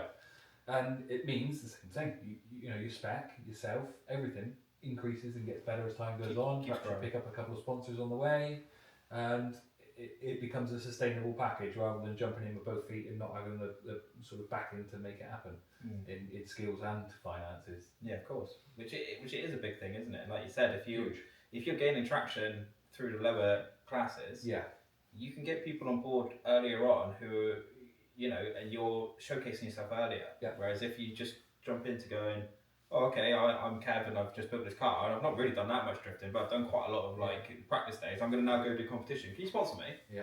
It's kind of like, well, what you're going to offer me? You're not known. You're not. So it's a business arrangement with any kind of sponsorship. It's not a can you give me some money because I'm going to go and do this. It's a I can do this for you, and I would appreciate some help to make it happen. It's you've got to give back the sponsor more than they give you. of course. It's got to be worth the while. Otherwise, you just throw money in the bin. No, that's no good. It's got to be something worthwhile, and you've got to put all the effort in the world. Thank you, Keywise. We love you. We do love you. I do my utmost. I think we do. Yeah. I've done a fair bit for Keywise over the years, so You definitely have. There's something wrong with this. Send it back. Send a photograph, Bloody VWs. Yeah. So the thinking is that I don't know whether it's confirmed, but the thinking is that it would be nice to have a more of a structured progression into Class 1, so it's not just a turn up and drive arrangement. Yeah. I think that's the best way to do things. You're earning it. Yeah, Aren't that's you? right. You're earning the right to be in Class 1, and then rather than just being given it, if I ever went into Class 1, I don't think I ever will, just because I can't afford the tyres. Yeah. Would be an achievement just to go. You can go to Class 1 now. You've just won Class 2. That would be like, wow, that's amazing. It is, and it's a bonus thing, isn't it? Like you say, you feel premium. Then you feel like you've achieved it, and you've got the rights to do that. Yeah. Yeah, you feel top level, don't you? Sort of thing. You don't have to use semi-slicks. If you earn your way to Class 1, you don't have to use it. Not at all. It's just Everyone else doing it. competitive. To be competitive, you kind of want to be using it. So, I mean, I've seen people make some pretty quick cars on road tyres. Yeah. It's not out of the realms, and especially if a rainy one. So rain sports would go a long way. Yeah, definitely. Do you rate the rain sports then? Yeah. Yeah. Massive. Yeah. I'm saying to you about getting a pair just for purely simply when it's wet. Yeah. And they'll last a couple of events. Yeah. Yeah. That's why I'm saying One it's pair. expensive, but it's one pair that you just keep for when it's proper wet. Yeah. Savage. Yeah. They're the best. You'd say they're the best. Sorry, off topic again. They're the best road tyre, you would say, in the wet. Yeah, And it's the absolutely, rain- without a doubt. Yeah, I know they're called day. rain sports, but Yeah. sometimes the name I used can to be run them on the gimmicky. front of my car before Yeah. I went to semi-slicks. Yeah, I always found that they were great. Tried them on the back of my E36 at the Battle Series last year when it was raining all season. And the first round I put them on the back, the front couldn't keep up with it. It was just pushing Okay. on everywhere. Oh, wow. So I had to put a pair on the front. Really? Okay. That's telling you, they're good. Yeah. And then at the end, when I'd lost my battle, I tried to do a barrel out and then nearly broke a shaft Oh. in the wet. It was like, I was like, what's going on here? Okay. That much grip. I like that. Man, they're unreal. Yeah. They are unreal. And we were messing about in the car park at work when we first got them, and it was raining, and it's concrete car park, and it was leaving a dry patch. So they're sucking up all the water off the ground and drying it. Amazing. Yeah. I like This it. is in a 330 compact. What are they like in the dry then? I don't know. I haven't tried. Okay. Front works alright in the dry. I've used the front. Yeah, they used to bubble up. I found like the semi-slicks. They like bubble up and pick up rubber. They're Don't they? very soft. Yeah. They're like that. They basically work like a semi-slip sort of thing that I found. Just the only thing with them is the sidewalls weren't as hard. No, that's no so you couldn't structure, run is them. it? You couldn't run them anywhere near as low. Sort of thing. Yeah. No. But yeah, it was good. Okay. So yeah, class 1 you could conceivably run road tyres. Yeah. If your setup is capable of it and it's making enough grip without semi-slicks.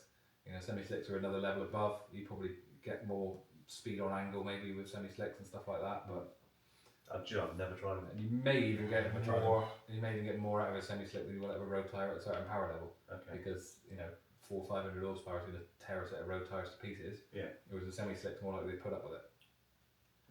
Yeah. I did actually try a pair. I tried a pair of those Max Sports that I had on the front, but they're and not they were true. just dead anyway. And Not they the were, rest they, were, of they, the were, they were awful. I did like half a lap, and I was like, "Nah, Ben, let's put some just new road tyres on." Yeah, that's my only ever try of a semi-slick or anything along that line. Never tried. Never wanted to because I know it'd give me that. Oh, I need semi-slicks now. There's various types. You get certain semi-slicks that got lots of forward bite, not very much side bite, and that feels a bit inconvenient because it's pulling the engine down, and then you get on angle and you're like, oh, I'm falling off the track.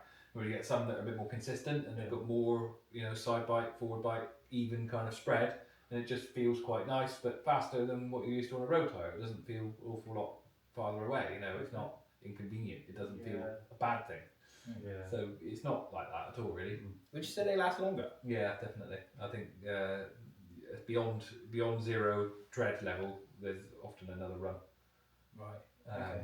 So probably for messing about at Smith Arc or whatever, you'll get another run out of it, which is mad.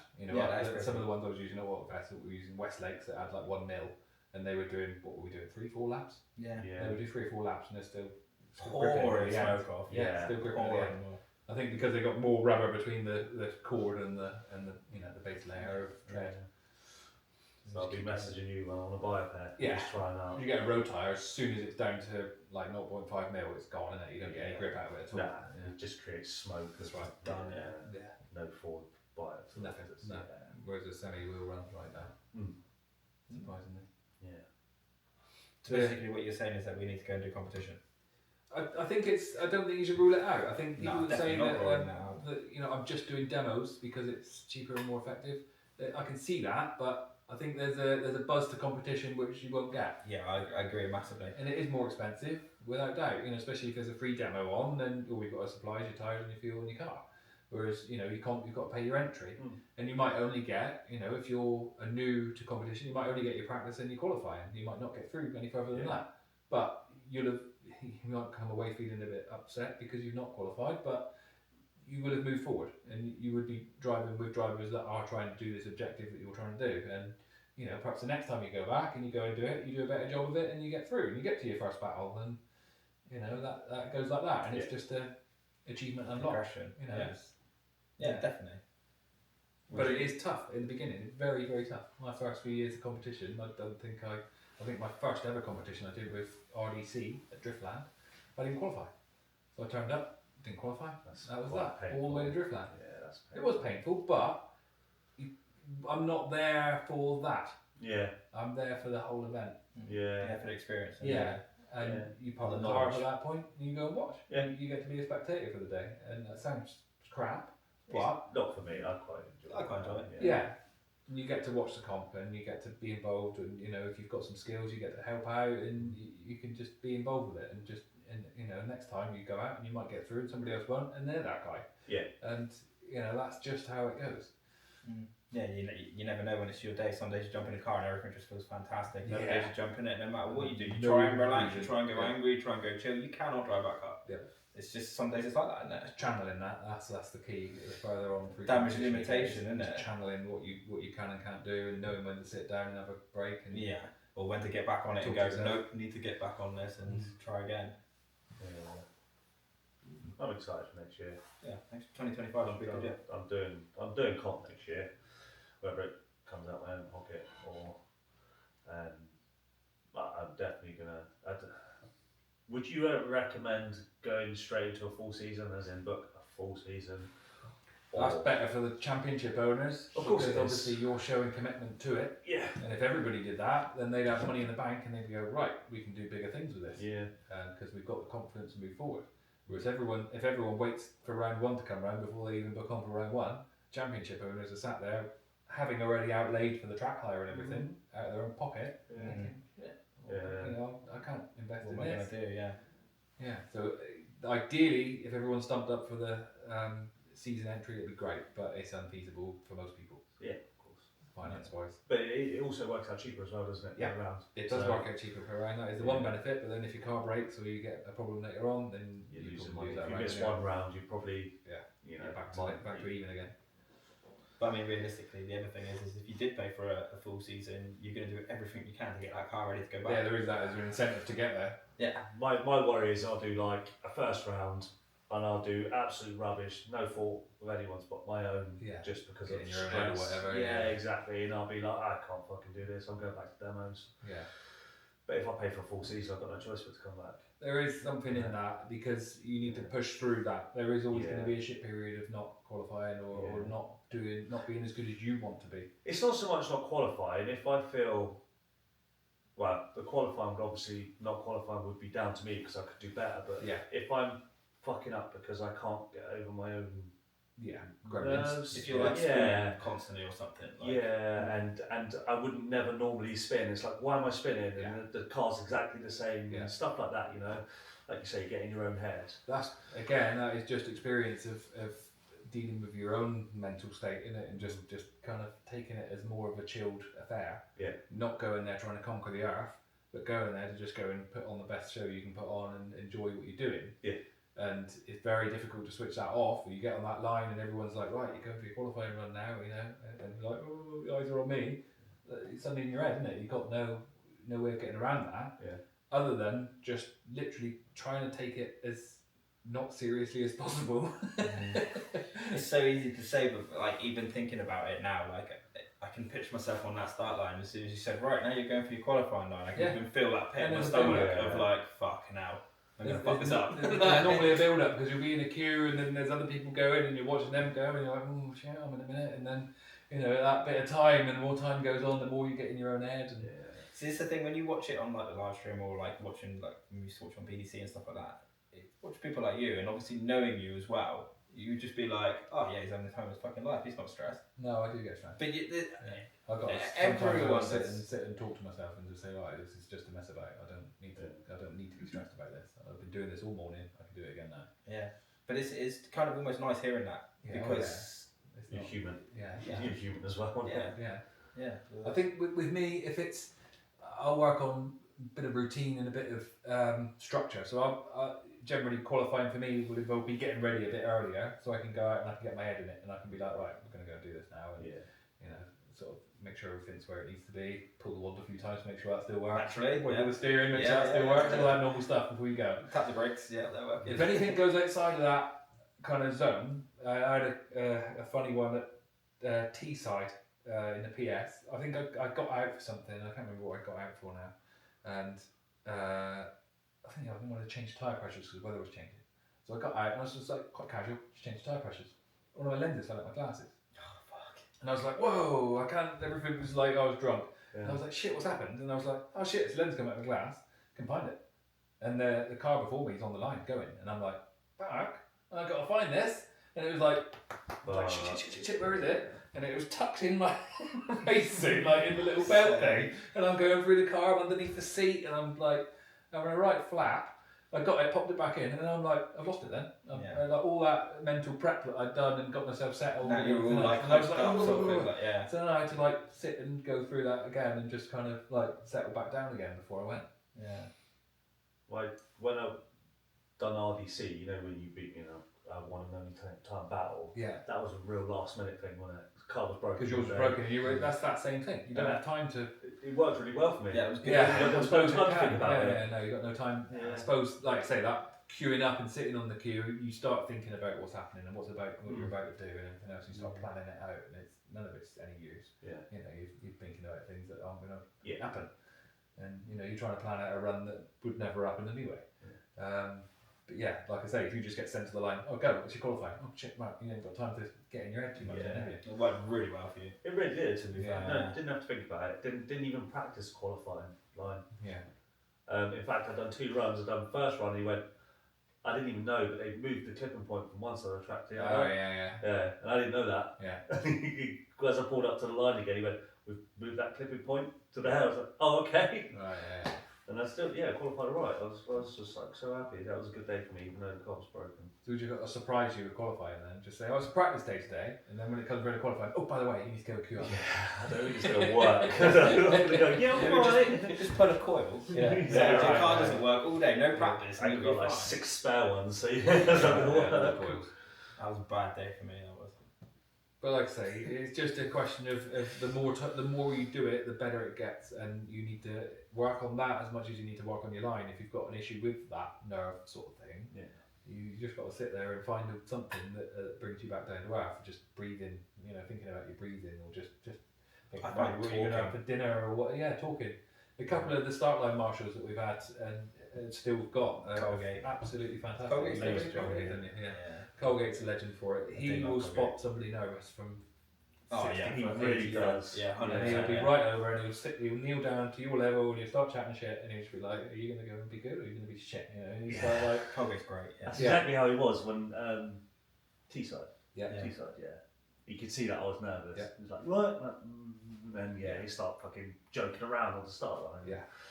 Not messing Yeah, about. he's great. Brilliant. Yeah. Really good, really nice guy as well. That is what we're there for, and we need to remember that. There's that we don't us getting all uptight and stressed. There's an element of that is needed to make you perform to your best, isn't there? Because you don't want to be too laid back, because then you end up like me, and you end up just being like and it's a bit boring, isn't it? So you need a bit of G. I wouldn't say your driving is too boring. No, sometimes it ain't. No, byruns are pretty spectacular. But yeah, fire runs are a good one for you. Yeah, definitely. So yeah, like I say, I think you need an element of that excitement in it, but also you need to, just not let the nerves get to you too much. And if they do, you need to work on it. Yeah. I think that's Find what I something, need.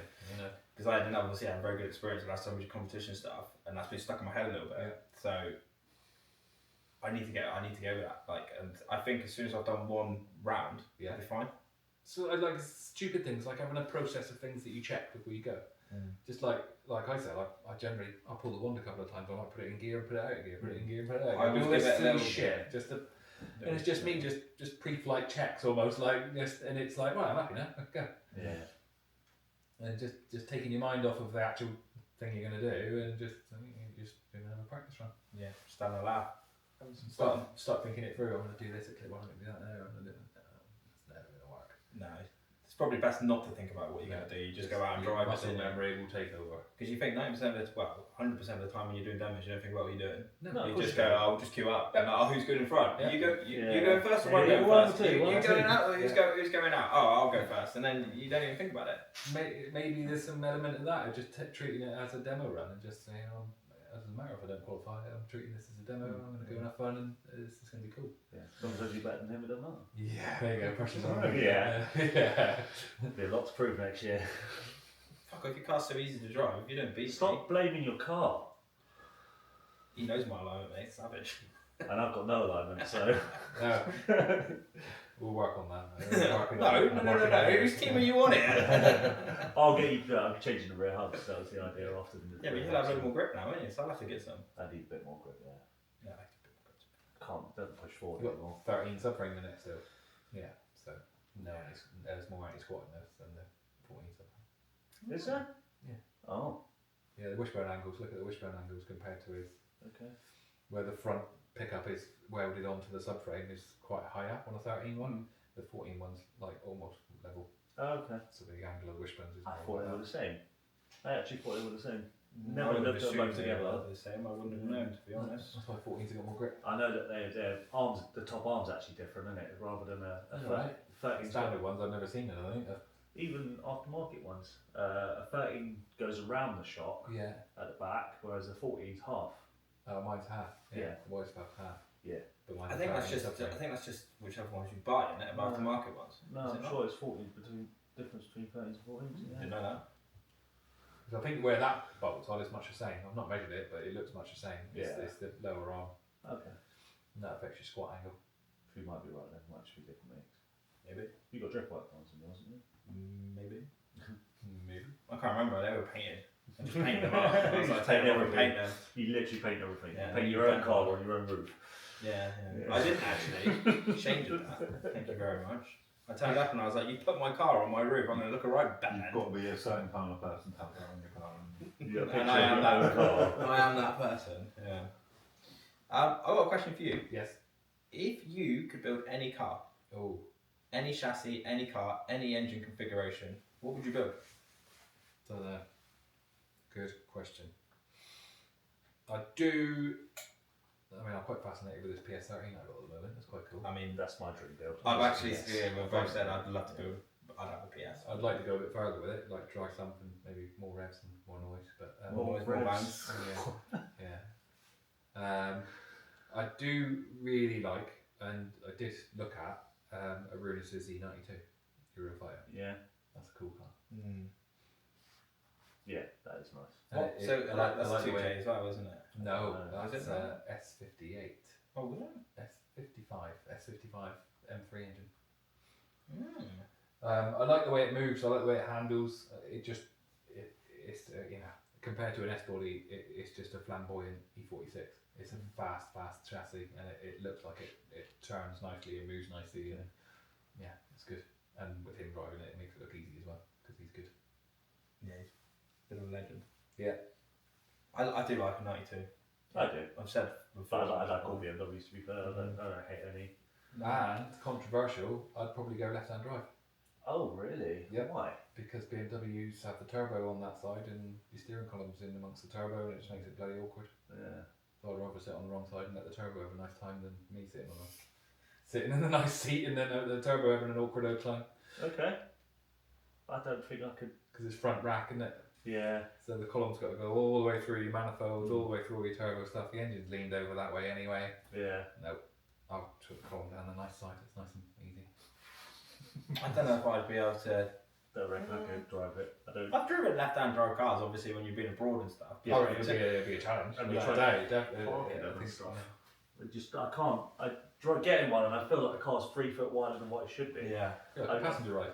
Yeah. Yeah. It is strange. I would happily learn it for the privilege of having the turbo that side Yeah. and it being nicer on a BM. Yeah. Fair enough. It's such a mechanical sympathy. Yeah. Yeah. Fuck that, I'd be drilling a hole through the manifold and welding like little bits in it so I can get the steering column through. The manifolds Yeah, are right. bloody awkward on the right hand drive ones. They just go up and over and everything's got to go around this like imaginary tube where the columns go. Yeah, and then you've got downpipe problems and stuff like that, and I suppose. I always thought I would do it if I did a JZ in the 46. I Yeah. always thought I would convert it to left hand drive or buy a left hand drive shell. Yeah. Mad, absolutely madness in it, but That is that would fucking be madness, way yeah. easier. All the other option was to RB it and then the turbo's on that side anyway. Mm. Yeah, on the correct side. Yeah. Yeah. Same side as the yeah. NSR. yeah. Where it should be. Yeah. God's motor. I think we should talk about the fact that you've bought a ruined S body. I mean, you ruined your S body and you bought one ruined, you know? What else wrong with mine? It's got an RB in it. Ruined. Yes, You're allowed to hit him. RB doesn't stand for ruined. What does it stand for? Really good. Bad. Really? Really? This is Japanese, so it's translated. Ah, really bad. Really bastard good. Really bastard good. Oh, cool. Right, should we actually end it? Yeah. Unless you've got anyone got any more topics?